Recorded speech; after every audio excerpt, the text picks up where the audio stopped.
Dengan aku di sini Raisa. Sesuai yang ada di judul, kali ini kita bakal ngebahas tentang privasi di ruang digital.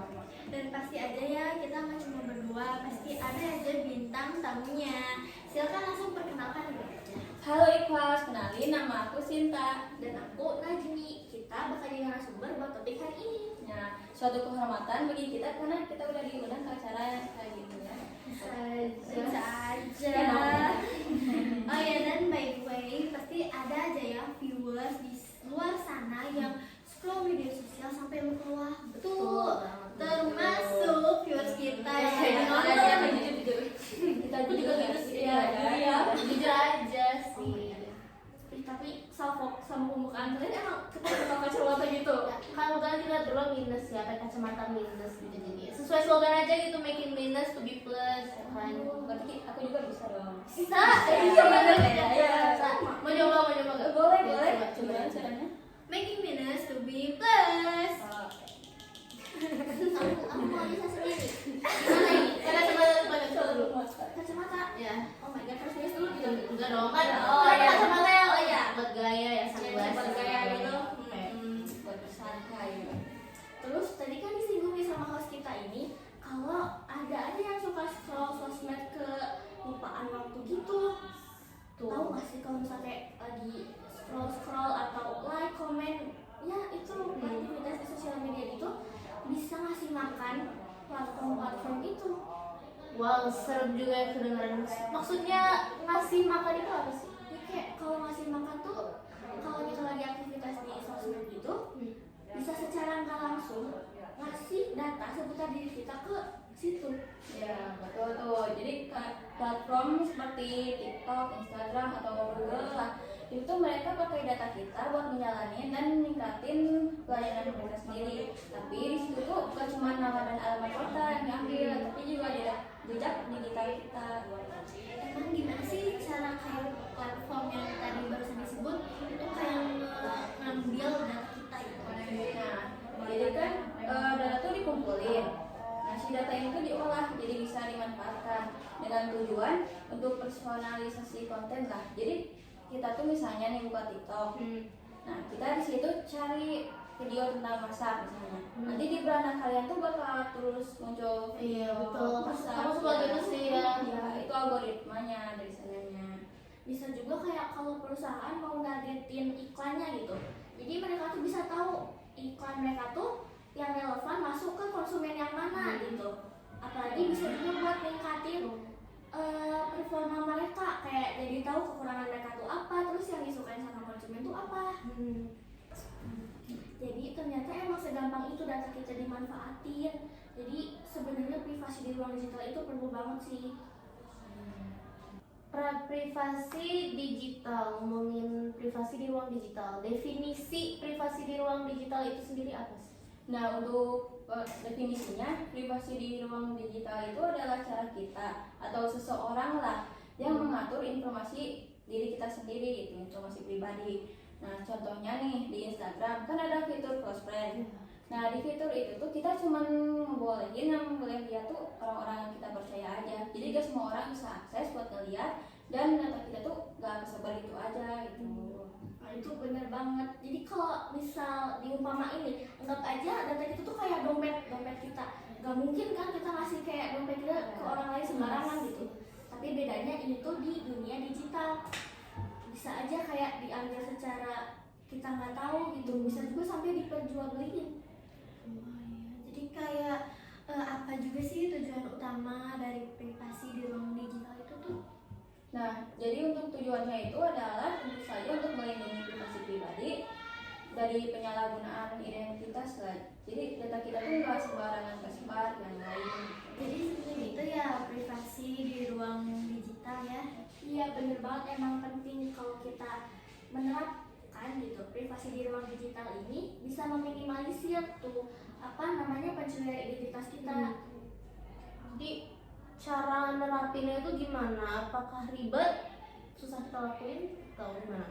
Cukup simpel sih. Nah, caranya tuh terutama nih kalau misalnya kita suka ngechat situs web, nah itu jangan asal nyebarin data kita sembarangan, ngisi nama, alamat, nomor telepon dengan sembarangan.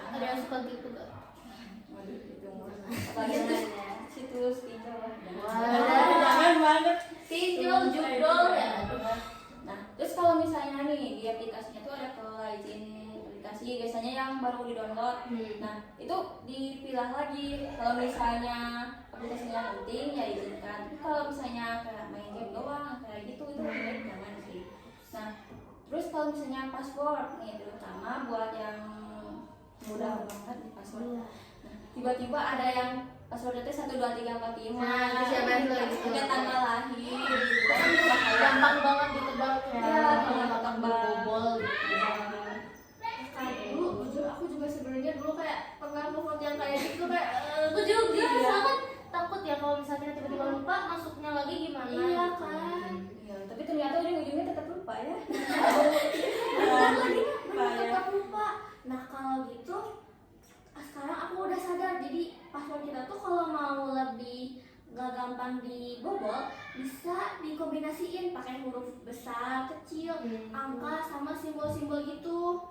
Terus kalau misalnya lupa juga itu bisa pakai aplikasi yang bisa mengelola password. Jadi kita cuma perlu ingat sama satu password utama kita, sisanya tuh bisa diurus sama aplikasi itu. Oh iya, tadi kan udah dikasih tahu juga ya tata cara untuk menanganinya. Tapi gimana nih kalau misalnya kita nggak ikutin tata cara itu, apa nih ancaman yang bakal kita dapat? Nah, kalau membahas soal ancaman itu tentu saja kita bakal kena kemungkinan besar ya, bakal kena pencurian identitas. Kan udah banyak tuh zaman sekarang, misalnya apalagi data kita tuh tiba-tiba dipakai buat pinjol lah, buat apalah, apalagi itu tuh atas nama kita sendiri gitu, karena kita gak ngelakuin itu bahaya banget, itu ngerugiin kita banget. Gampang juga kayak buat kebobolan rekening, data bank, kayak credit card gitu.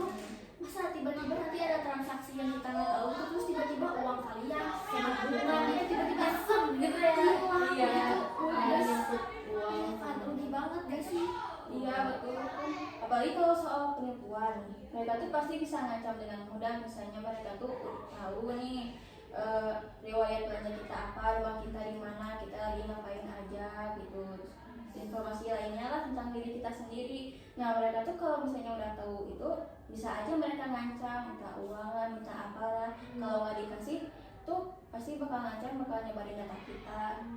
Nah, privasi di luar digital ini juga kayak bukan cuma uang doang, bisa juga kayak data pribadi kayak alamat rumah kita, lokasi, kehidupan kita sehari-hari itu kan kalau misalnya ada yang tahu serem banget ya, amit-amit bisa ada yang ngikutin Iya, gitu, ngikutin serem gitu. banget.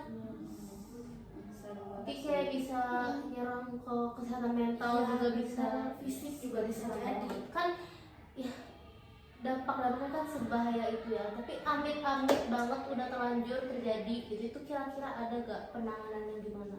Nah, kabar baiknya tuh sekarang udah ada undang-undang perlindungan data pribadi. Jadi kita tuh bisa kayak protes atau laporan kalau ada data kita rusak atau bocor, kita bisa lakuin di situ. Tapi nggak bisa sembarangan.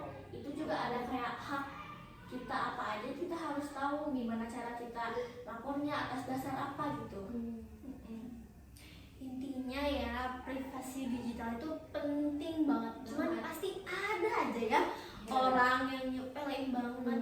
Tadi kan dampaknya udah dikasih tahu dan memang jujur agak serem ya. Banget sih. Jadi mungkin mulai saat ini kita harus lebih aware aja.